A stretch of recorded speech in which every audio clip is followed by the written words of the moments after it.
No vídeo de hoje, vamos falar de um dos mitos mais conhecidos do folclore brasileiro, a mula sem cabeça.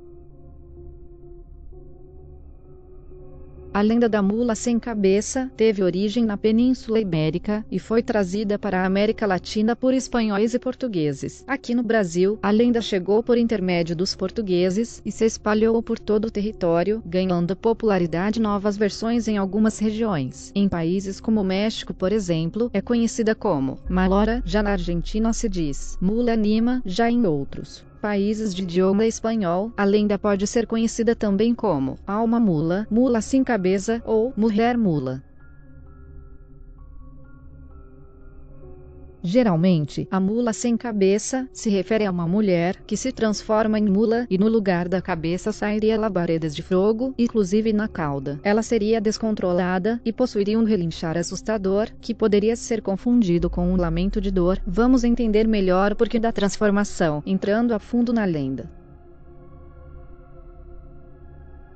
Bom, acreditava-se que se uma mulher mantivesse relações íntimas com um padre, ela seria amaldiçoada por esse ato, que era considerado pecaminoso, já que não se trataria de um homem comum, mas sim de um sacerdote religioso, um representante de Deus na terra.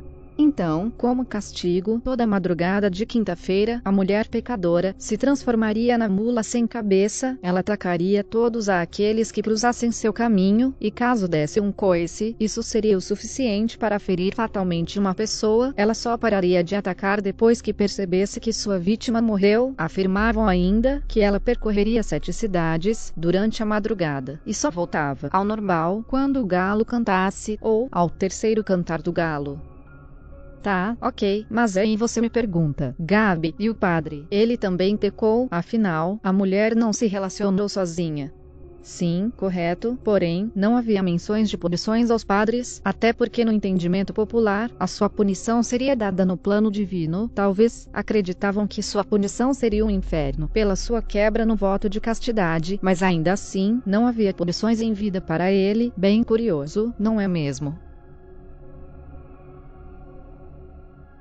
Estudiosos afirmam que a associação da mulher amaldiçoada com a mula tem relação com o fato do animal ser um símbolo muito vinculado aos padres durante a Idade Média e a Idade Moderna, até porque era o meio de transporte utilizados por eles em Portugal, tanto que a lei portuguesa do século XII decretou o animal como meio de transporte oficial de quem seguisse a carreira de eclesiástica. Sendo assim, a mula se tornou símbolo na cultura popular de castigo para toda mulher que cogitasse se relacionar com sacerdotes, e por incrível que pareça, antigamente o povo acreditava piamente na crença sem a menor comprovação ou fundamento.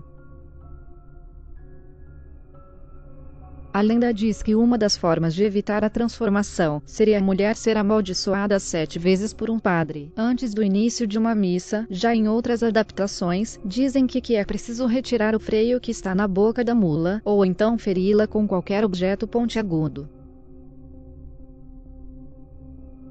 Em uma outra versão, conta-se que se uma mulher dormisse com um namorado antes do casamento, ela se transformaria em uma mula sem cabeça.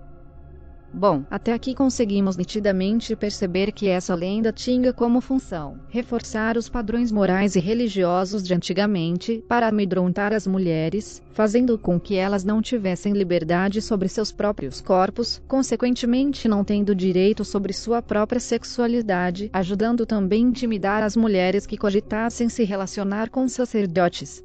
Vale ressaltar que antigamente as mulheres que tinham relações íntimas antes do casamento eram extremamente rechaçadas, julgadas e rejeitadas pela sociedade antiga. Inclusive, as próprias acreditavam e se submetiam a regras ridículas e crenças reais por medo. Infelizmente, antigamente a figura feminina era muito associada ao mal. Isso é fato, a Idade Média comprova isso, e sim, era uma maneira de tirar o poder e a autonomia delas. Se isso não era controlar e manipular, então eu não sei o que é.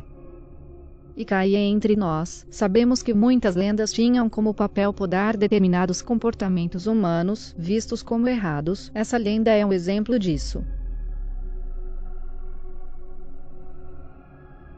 Porém, há uma outra lenda que se parece muito com a mula sem cabeça, e que dessa vez não envolve uma figura feminina, mas sim a de um homem. O cavaleiro sem cabeça. A lenda envolve um outro contexto, se referindo a brigas familiares, ambição e busca pelo poder, mas o que chama a atenção é o fato do homem não ter a cabeça, assim como na lenda da mula. Alguns acreditam que provavelmente foi daí que tenha surgido a referência da mula sem cabeça, talvez.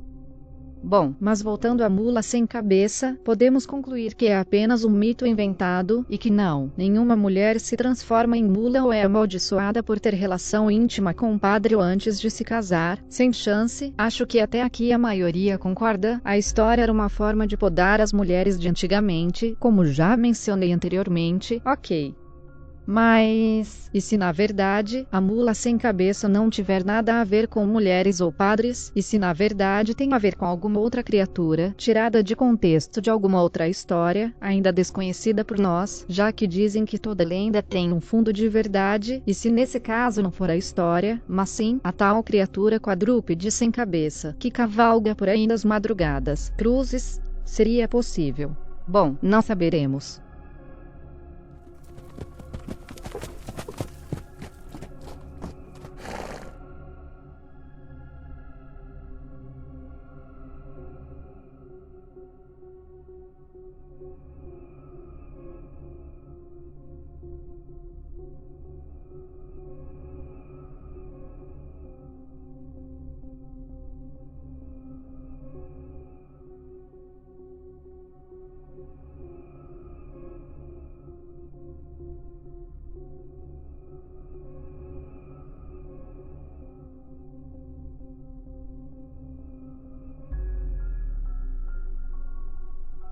Curte, compartilhe e se inscreva no canal. Um beijo e até a próxima.